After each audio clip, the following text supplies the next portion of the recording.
Hello guys, good morning. Panibagong araw, panibagong vlog na naman. Balik kasama ko nga ngayon yung tatay ko kasi papunta kami ngayon sa Bukirin. Ngayong araw nga pala ay magpapaharbis yung tatay ko ng kanyang palay na itinanim. Basta't may itinanim ka, meron talaga na anihin. O mapapansin nyo, malawak yung mga palayan, pero hindi yan sa amin kasi 1 hectare lang yan sa amin. Pero ganun pa man, okay lang yun. At least, wala ka na problema sa bukas. Ulam na yung problemahin mo sa pang-araw-araw. Medyo malapit na to sa amin guys, pwede mo lakarin. Kung masipag-sipag ka, exercise na rin yon. Pero nagmotor lang kami para bilis kaming makarating doon. Kasi maya darating yung harvester na mag-harvest ng palay namin. Medyo malubak pa pala yung daan dito papunta na sa bukirin namin. Kasi hindi pa natapos yung pagsisimento ng karsada dito. Pero ongoing naman yung construction. Sana matapos na ito kagad para hindi mahirapan yung mga magsasaka dito na pupunta sa kanilang bukirin sa araw-araw. At ito na nga, nakarating na rin kami dito sa palayan namin. So yan yung palayan namin, maliit na area lang yan. May get 1 hectares, pero okay na rin, o pagsagaan na rin kahit paano.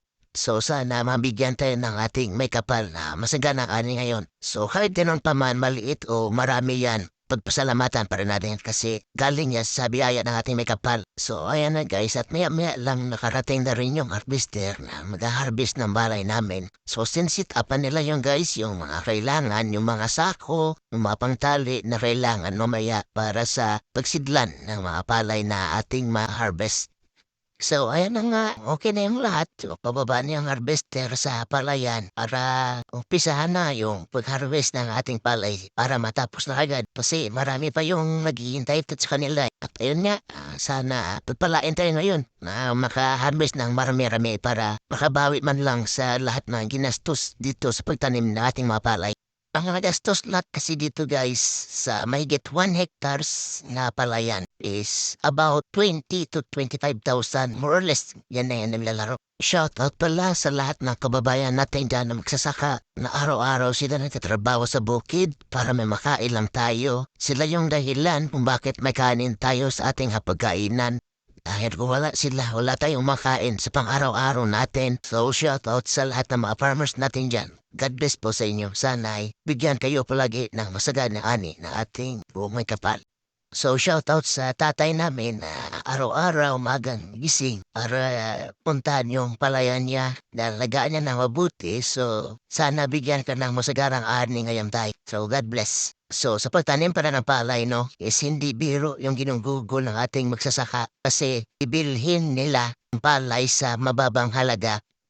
Pero yung bigas, ibebenta nila sa mas mahal na halaga. So, lugi talaga yung mga magsasaka natin. Ang gastos pa lang mula sa pag-araro, pagtatanim hanggang sa tumubo na, bibilhan mo ng gamot para sa pesticide, insecticide, at yung fertilizer pa na pampataba sa palay. So, bayad pa sa mga labor mo minsan ang magapas ng damo sa paligid, kuha ng mga kuhol, kuha ng mga damo sa mismong palayan. So, hindi talaga biro yung gastos pagod na ginugugol ang ating mga magsasaka. Pero yung bigas sobrang mahal pa rin. Pero yung per kilo ng palay sobrang mura. Pero ganun pa man, okay lang. Pray lang tayo na bibigyan tayo palagi ni Lord ng masaganang ani sa bawat ani natin. So, andito rin si nanay, pumunta rin dito kasama yung kapatid ko. Nagatid pala sila ng kapatid ko ng merienda, mapagkain para sa mga operator ng harvester at mga nabubuhat ng palay.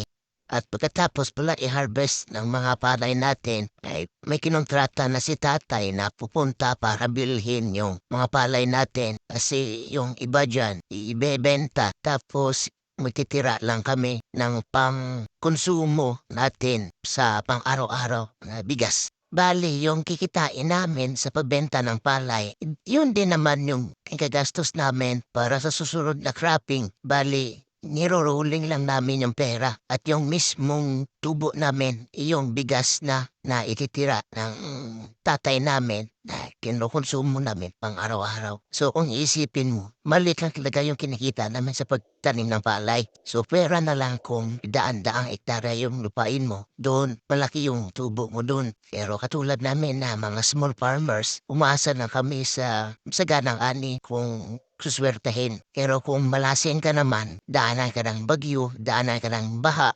Lalo pa kung 3 weeks or 2 weeks na lang bago aanihin yung palay, tapos binaha, malulugi ka talaga doon kasi hindi mo talaga mapakinabangan yung palay pag ganyan no binaha siya.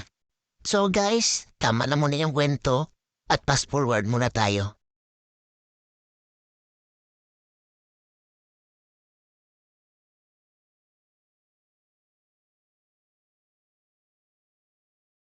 So guys, patapos na tayo at hinahapot na lang yung mga sapo ng palay na naani. So far, ito na yung mga palay natin. At sa muli, maraming salamat Lord sa masaganang ani. So yan nga, inaangat na yung harvester. So tapos na tayo guys. So yun lang. Bye-bye!